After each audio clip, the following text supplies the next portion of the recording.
welcome to the last part of the video series where I am finding my top 5 decks that I received in 2023.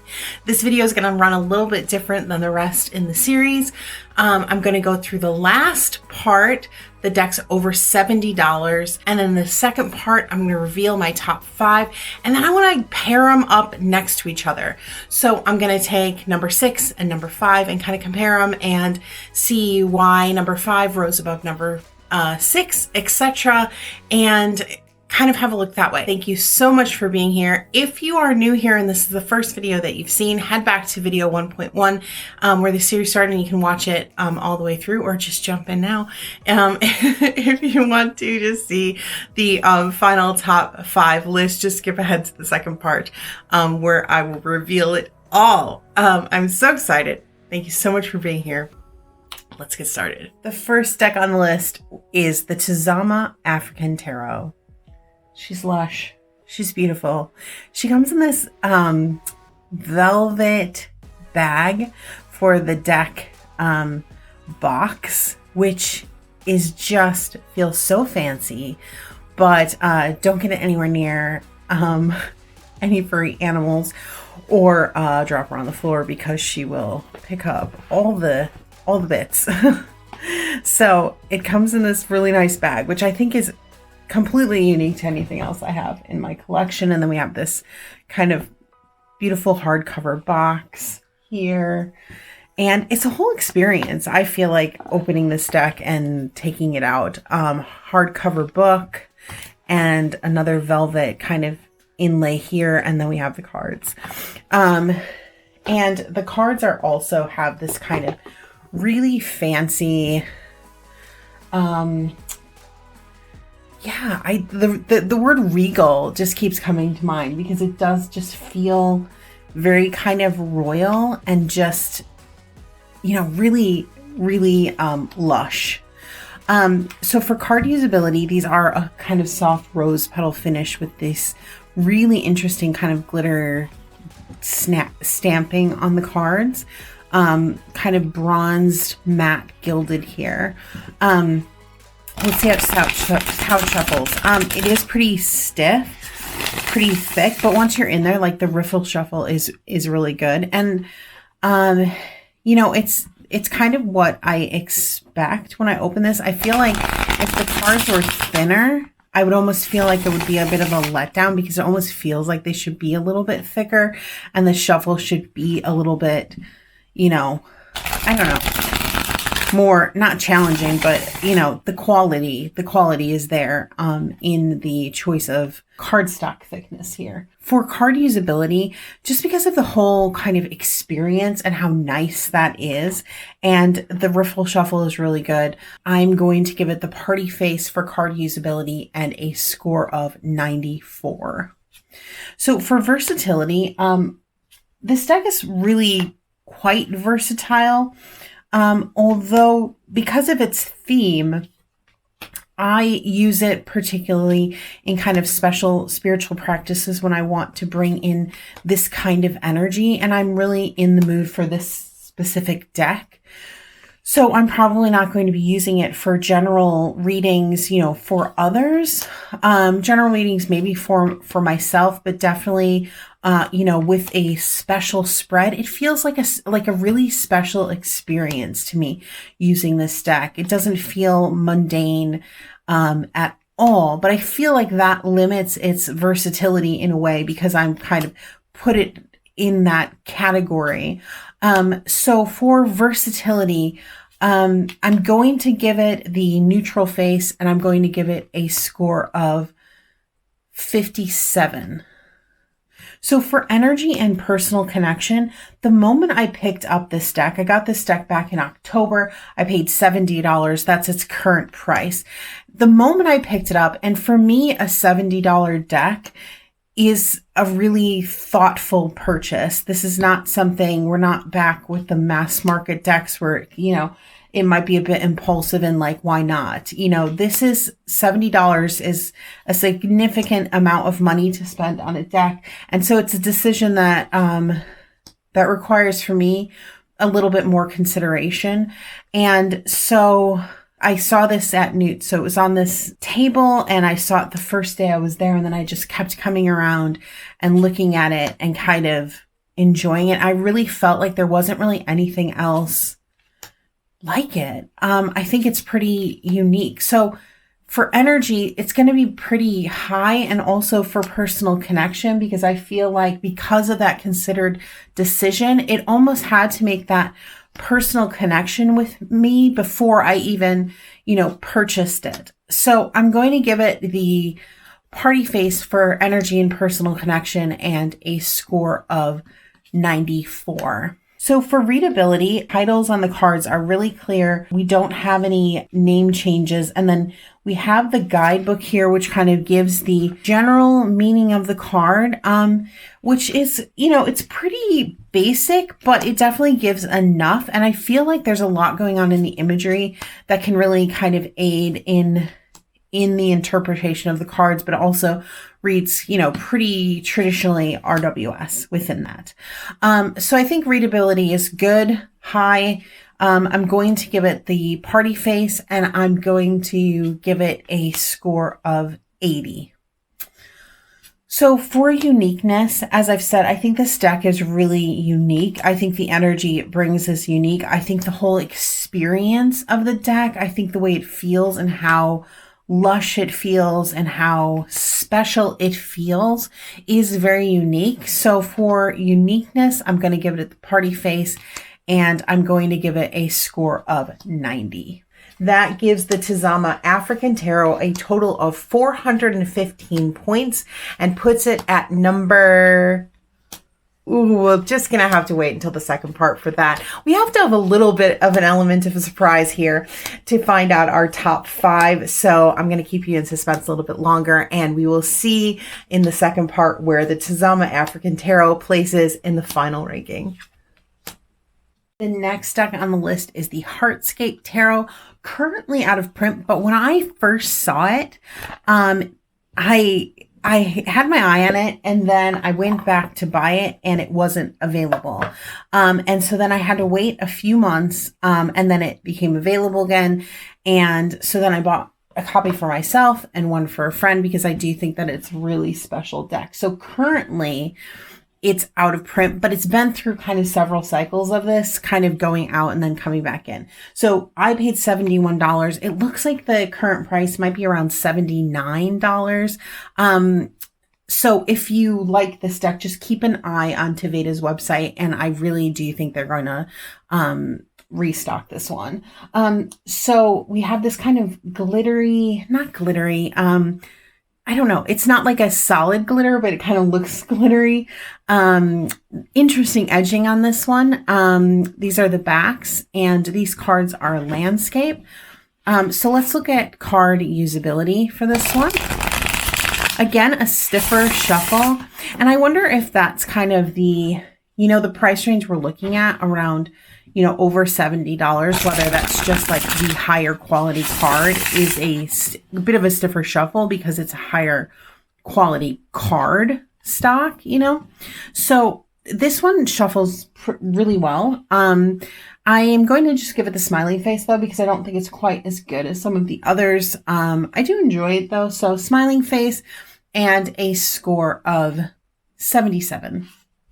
So for versatility, this deck is pretty versatile. It pairs really well with lots of things. I think that it reads, does well in kind of general readings. I don't reach for it when I'm kind of doing any special, deep spiritual practices. I think that it's kind of... it's running at a kind of neutral level for me. It's not particularly deep, but it's not particularly shallow either. So I think it is quite versatile because it sits kind of in that middle, that middle realm. So I'm going to give the neutral face for versatility and a score of 57. So for energy and personal connection, I've connected with this deck really well. I think it's doing some really interesting things. There's no guidebook with it, so it's just really what's on the cards, but the cards are so beautiful. And there's so much that can be kind of read in the cards, just with the images. So I think the energy is really good too. It kind of takes you into this really calm kind of magical world here, but also feels kind of like you're in the real world and not like in a different world. A very interesting energy, but really positive. So I'm going to give it the party face for energy and personal connection and a score of 96. So for readability, the titles are really clear here. And the images are clear. Our suit names have stayed the same. So for physical readability, it's great. I wish there was, a guidebook. That would be nice. But it's good. It's a good reader, and it, no complaints other than I wish there were, a more expansive guidebook or any guidebook at all. So, smiley face for readability and a score of 63. So for uniqueness, I feel like this deck is really unique. And some of the takes on the cards are doing some really interesting things and can really take you in a different direction in your readings, despite the fact that it doesn't have a guidebook, which I think is a pretty amazing task. So for uniqueness, I'm going to give this one the party face, and I'm going to give it a score of 97.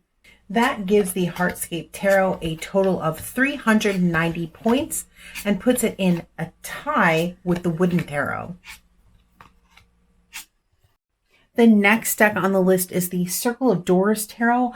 I got this back in October, so fairly recently, and I paid $80. I think the creator is having a sale right now on her website, so it is $65 is the current price. It has this really nice magnetic closure box that kind of opens fully with the string. It's a bit of a larger deck. Kind of oracle size, but a little more tarot width than oracle size. It's a heavy deck. It's really heavy. And we have this gold gilding on the side. It's a bit of a stretch to get my hand in for kind of the regular shuffle, but I find that's the best way. The cards are pretty bendy, so it's not uncomfortable. And then it has kind of this really nice swish. And I do enjoy shuffling this one, even though it is a bit of a larger deck. This is a deck of kind of captured moments of empowered women, I think is how it describes itself. And it's really just interesting. What has been done with the artwork. Here's the side shuffle. Also really good. It's just what, the photo manipulation in this deck is kind of, I feel like, what interested me, as well as kind of the photo manipulation with the kind of gold and the black. I think it's pretty unique in its aesthetic, and it seems like a really powerful, just a powerful deck. So for card usability, the shuffle is good. I like the box. And so I'm going to give it the party face for card usability and a score of 80. So for versatility, this deck kind of works best on its own, in my opinion. And I have used it with other decks in different kinds of readings. But I do feel like it kind of it does well speaking with itself. It kind of has, because it has these kind of key words, key phrases, affirmations with the suit name changes, it almost works a little bit like an oracle and a tarot together. So it's almost like pairing it with itself. You can use kind of both of those elements. And so for versatility, I'm just going to give the neutral face, because I think it's it's does specific readings pretty well, but I'm probably not going to be pulling this into just like a general reading. This is going to be in a reading when I really want to go a little bit deeper. And so for versatility, I'm going to give it the neutral face, and I'm going to give it a score of 52. So for energy and personal connection, I honestly feel like this is just a little bit above neutral as well at this point. I've used it a few times, and I don't feel like I've quite made that personal connection with it. I do like it. I do enjoy it. But I feel like my feelings are still pretty neutral on it, and I'm not really sure on its energy 100%. So I'm going to give it the neutral face for energy and personal connection, and I'm going to give it a score of 57. So for readability, we do have some suit name changes. We have some name changes in the majors, and we also have some name changes in the quartz. But we have these key words on the bottom, which I think brings its readability up quite a bit because it really makes it easy to read. So I feel like for readability, even though we do have those name changes, the guidebook is really good, and it includes kind of this voice of the person in the card, and then we have poet is the key word phrase for this one. And then the divinatory meaning and some questions, and then an affirmation. So it's giving us a lot for readability with the guidebook, and even without, with these words on the cards, in the minors, it's really, it really makes it really easy to read. So I'm going to give it the party face for readability and a score of 93. So for uniqueness, I feel like this deck is pretty unique. There are quite a lot of photo collage decks about, but I feel like the way that this is done, particularly in its theme, the way the photos have been manipulated, the choices as far as the design of the card, the key words on the card, the guidebook. I feel like if I didn't have this deck, I don't think there's anything that would quite fill the space for this one, particularly in my tarot collection. I feel like almost as a replacement to this, I would be looking in my oracle collection, which of course wouldn't give me those tarot associations necessarily. So I think uniqueness is high on this one, and I'm going to give it the party face, and I'm going to give it a score of 97. That is going to give the Circle of Doors Tarot a total of 379 points and put it just below the Heartscape Tarot, the Welkin Tarot, and the Tarot Apocalypsis. The next deck on the list is the Tiger Tarot. I got this back in March, and I paid $80, and I don't know if it's still available, but because the process of purchase is to message the gallery where the original artwork is displayed, and then they message you back and send you a PayPal invoice. So it's $80 and $15 for shipping. Really had to think about this one. It's a bit of a pricey one, but I got it in March, and it hasn't left my reading table really since. So no regrets on the purchase for sure. So let's look at card usability. We have an Oracle size card here. It's a heavy deck again. So let's see how it shuffles. And it shuffles really, really well. Just because of its card size, it makes it a little bit more awkward, and because it is a bit heavier, but it does have a good amount of slip on the cards. You can get that riffle shuffle in, but for card usability, it's just going to get the smiling face from me. The smiling face, and a kind of low end smiling face score of 59. So for versatility, I have used this deck in any and every type of reading, from really deep spiritual work to mundane readings. And it reads fantastically well. It pairs with almost anything. So versatility on this one is really high, and I'm giving it the party face, and I'm giving it a score of 98. So for energy and personal connection, I feel like this was the deck of the year. This was the deck that got the most use this year, I'm sure.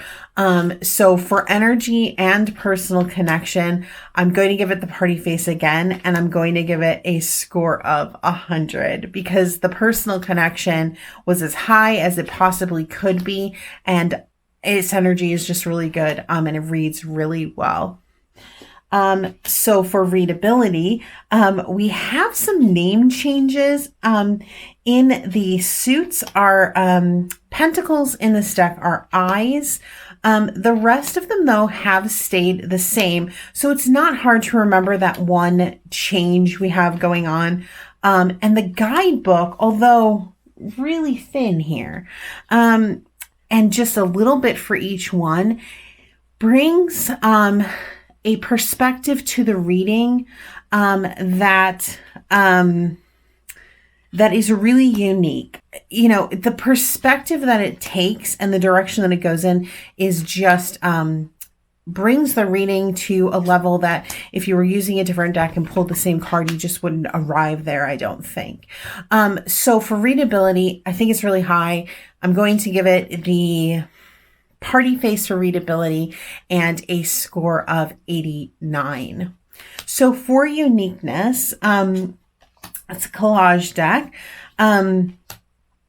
but the art style is so unique and so well done. There's nothing else, if this deck were not in my collection, take its place, or I would be able to replace it with. I'd be pretty upset if I didn't have it. So for uniqueness, I'm going to have to give it the party face as well, and I'm going to give it a score of 98. That gives the Tiger Tarot a total of 444 points and gives us a tie in our top 5. The last deck on the list is the Empyrean Tarot. I got this from Kickstarter back in May, and I paid $82 for both the large version and the pocket size of the deck.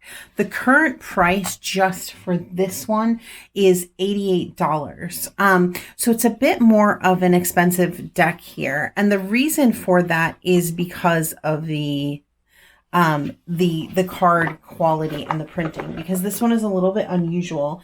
It's one of the and I don't know what it's exactly called, but we have where they print kind of 3 images on the card, and it kind of moves and changes as you move the card.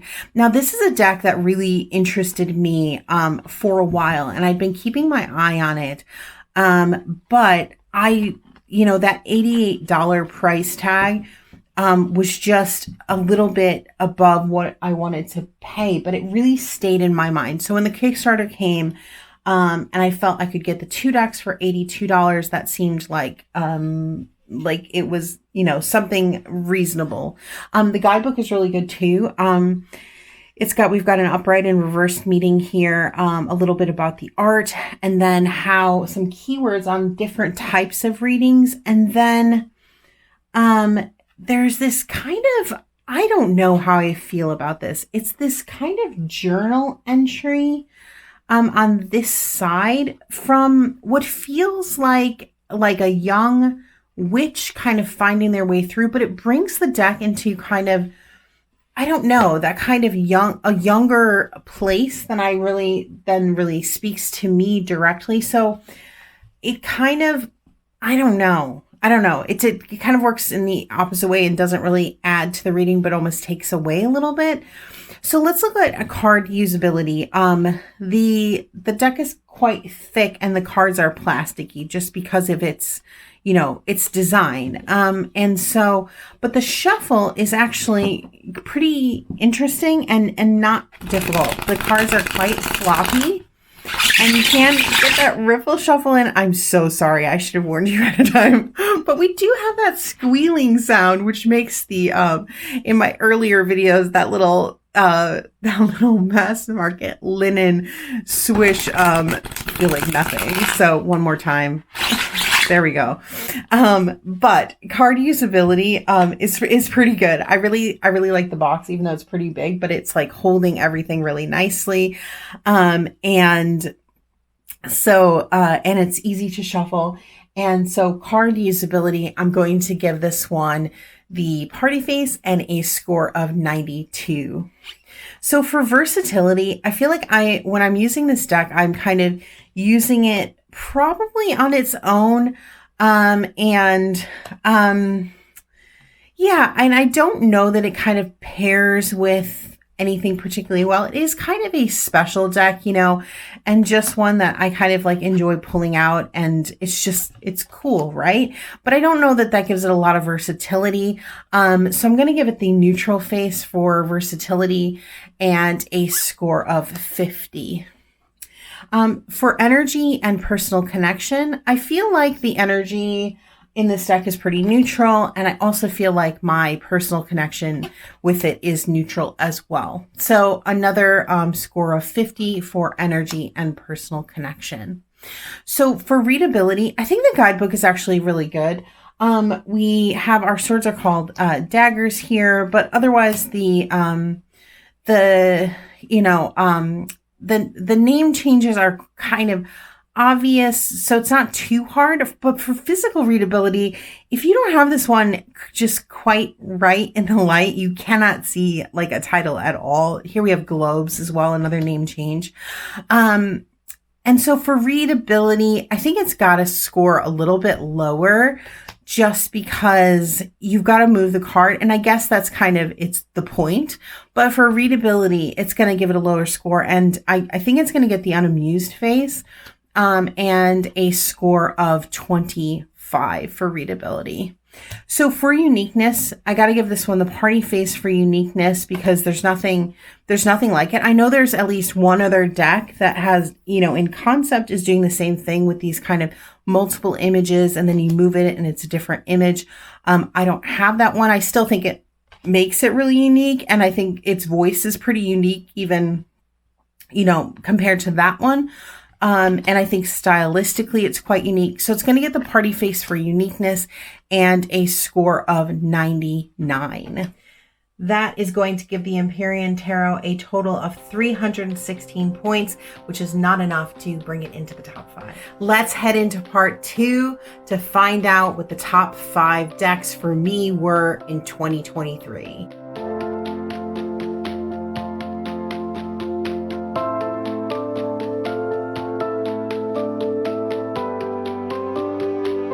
For our countdown to the top 5, I am actually going to start with our 6th place winner, the one that just missed out on its 5th place spot with 421 points, and that is the Ari Tarot. A real favorite in my collection. She's so sweet. As you can see, she's so beautiful. So she did really well for card usability. Versatility was the lowest point here. It's a themed deck around this child named Ari, and so it lacks in versatility. The current version of the deck is called the Ari Baby Tarot. So using the Ari Baby Tarot in every kind of reading in every kind of way is probably, you know, not going to happen. But I do love her. So let's see who beat the Ari Tarot and is our 5th place winner. And it is the Outsider Tarot. I am so happy that this one ended up at the top 5. This deck surprised me so much. I think the artwork is so interesting. I think there's so much depth in this deck that is not apparent right on the surface. When we're looking at these decks side by side, it's interesting because they do have kind of a similar color palette. But for card usability, the RE Tarot actually beat the Outsider Tarot out. Because of its card size, the handling of the RE Tarot is just better because it is a traditional tarot size, and the Outsider Tarot is more oracle size and a little bit more difficult to handle. Still got the smiling face, but it's not the best shuffle. For versatility, the Outsider Tarot won hands down. Because it can be used in any kind of reading, it just has more versatility than the RE Tarot can offer. They both got party faces for energy and personal connection. The RE Tarot actually won out on this one because it has that one character, something to really get a personal connection with, and the energy is just immediately a little bit better because of that. For readability, their score was really similar here, although the Outsider Tarot is higher just because it has that guidebook and a really well-written guidebook. So for readability, it actually probably is higher on the readability scale than its 1 point between these two. For uniqueness, the Outsider Tarot won again. Just, it's so unique. And although the RE Tarot's theme is kind of unique, the Outsider Tarot is unique in every single card and in every single way. So that's why it secured its 5th place spot. Let's see why it didn't end up in 4th place though. What is in 4th place? In 4th place on the list, we have the She-Wolf Tarot. Just 2 points here between 5th and 4th place. So let's see how they compared to each other. So for card usability, very similar here. They're very similar sized decks and a very similar shuffle. The Outsider Tarot is just a little bit smaller, so it's a little bit easier to shuffle. For versatility, the She-Wolf won out and got the party face for this one. It just is a more versatile deck. It can be pulled more into spiritual practices, and I think this speaks to how this deck worked for me, and it really opened a lot of doors into the spiritual practices I was working with this year. So for energy and personal connection, because of that as well, the She-Wolf won out over the Outsider Tarot. In readability, the Outsider Tarot did better, and I think it's because it is a little bit more traditional than the She-Wolf, and so is overall a better reader. For uniqueness, they're pretty evenly matched here, but the Outsider Tarot is just a little bit more unique than the She-Wolf. I feel like there are more decks doing what the She-Wolf does than what the Outsider Tarot does, but the She-Wolf did win with 436 points, and it's put it into 4th place. Let's see what beat it, and let's see what's in 3rd. In 3rd place on the list with 439 points is the Influence of Angels Tarot, and this one was in 1st place for the longest time, and I was wondering it was going to steal the whole show. It was a real surprise that it ended up in the top 5. I didn't expect it at all until I really looked at this deck, and I think this is one of those that it came in a really busy time, and I looked at it a few times. I said, wow, this is fantastic, put it on the shelf and totally forgot about it. So I am glad that I have rediscovered how amazing it is and that it has ended up in 3rd place. So let's have a look at a comparison between 4th and 3rd. So for card usability, the card stock on the Influence of Angels is fantastic. It shuffles really well. It's tarot size, so it's a little bit easier than the She-Wolf for sure. For versatility, I think here the She-Wolf won out only because of the color palette of the Influence of Angels. With that brown kind of aged look of it, I think it's a very specific style and perhaps isn't quite as versatile as the She-Wolf. And because the She-Wolf works in a lot more of a variety of readings, I think for versatility, it won out here. So for energy and personal connection, for me, there was definitely a lot more of a personal connection energy with the She-Wolf, and as I've said, the Influence of Angels wasn't really on my radar, so the personal connection, although it was good, I really liked it. It ended up with the a low party face score, and the She-Wolf ended up on the high end. So Influence of Angels stole a show here and really won out here on readability. And that's because of its guidebook. It's because it's describing what's happening in the artwork. It's the interesting angle it takes with these angels. And the general readability without the guidebook as well, which really secured its third place spot. So for uniqueness, the She-Wolf won out because I think there's a lot of decks that actually look like the Influence of Angels, and you got to dig a little deeper to find its uniqueness. So, but in third place, the Influence of Angels took the win there with 439 points. Let's see what's in second place. So our second place winner here is actually two decks.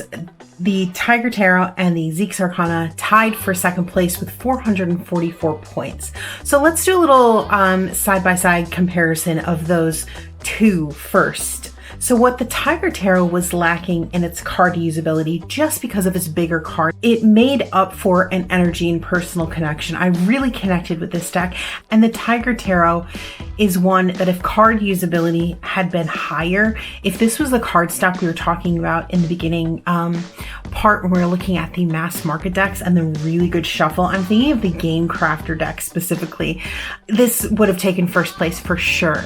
But card usability let it down just a little bit. Both the Zeke's Arcana and the Influence of Angels kind of won out there. For versatility, across the board, they all got party faces. Influence of Angels just was on the lower end there. The Tiger Tarot was really high, and the Zeke's Arcana also scored really well there. Energy and personal connection is what gave Tiger Tarot the second place over the Influence of Angels, and also the Zeke's Arcana scored really highly in that area. When we look at readability, neither the Tiger Tarot or the Zeke's Arcana beat the Influence of Angels, but what they did lack in readability, they made up for in uniqueness. And I think this is credit to both of the artists created these decks and the beautiful artwork that they did and how much it resonated with me. So let's have a look at our first place winner. It's time. So here it is. The Queen Boudica's Tarot of Earthly Delights won its first place spot. And I think this is because it not only had the energy and personal connection, it also has the readability, and the guidebook is amazing. And if you know anything about Queen Boudica, it is quite funny that she kind of wiggled her way in and won the prize here in first place. And I am thrilled with the top 5. So let's have a look. If you want to know where to find any of the decks in the top 5, I have not put them in the description box this time just because I don't want any spoilers. But the Ari Tarot, which was at number 6, can be found in video 5.1. The Outsider Tarot is in video 5.2. She-Wolf is in 5.1. The Influence of Angels we had way back in video 1.2. Tiger Tarot is in this video, so it is in the description box. The Zeke's Arcana is in 5.1, and the Queen Boudica's Tarot is in 5.2. I hope that helps. Just head to that video, look in the description box, and you'll find the link there if you're looking for anything. Now, what kind of tarot tuber would I be if I didn't have an honorable mention or two? And my honorable mention for 2023 is Chris Leach. I have had the Shakespeare Tarot, which he created in my collection for a while. It is so deep, so immense, so much more than I wanted to know about Shakespeare ever. So I've since rehomed that deck to a fellow tarot tuber who is doing a Shakespeare study this year. So you may see that on your travels. But this year I got the Beatles Tarot, and my English husband is a huge Beatles fan, and he found things in this book many, many, many, many times that he didn't even know. I was shocked. I thought he knew everything. The quality of Chris Leach's decks and the wealth of information that you get in them is amazing. These are expensive decks, but they come with a huge book that almost feels insulting calling it a guidebook. The card quality is great. The card usability is great. It's all great. They're very specific though as far as their theme, which is why I didn't bring them in to rate them for these videos. But I just recently also got the Odyssean Tarot, which is equally as incredible, and his knowledge of Greek mythos is amazing as well. So if you're looking for an amazing creator, decks that you can really sink your teeth in, if you're interested in the particular subject area, check him out. I don't hear him talked about very much on TarotTube or around, but just an amazing thing. It is one of those. He creates decks that you do a reading, and not only does it change the way you look at tarot, but it kind of changes the way you look at life. So highly recommend. Real winner for 2023 for me, discovering his stuff, and I will be keeping an eye on anything else that comes out of his brain. So thank you so much for watching and being along with me on this journey to find my top 5 decks of 2023. It has been quite a journey, month-long journey to find it. It has been so fun. Please consider liking this video and subscribe if you want to see more content from me. I will have more of this type of video. And also I do vlogs, I do the occasional VR. I really have no plans for 2024, so it's going to be a wild ride, but I would love it if you would come along with me. Thanks for being here, and enjoy 2024. Here we go. We're here. Bye for now.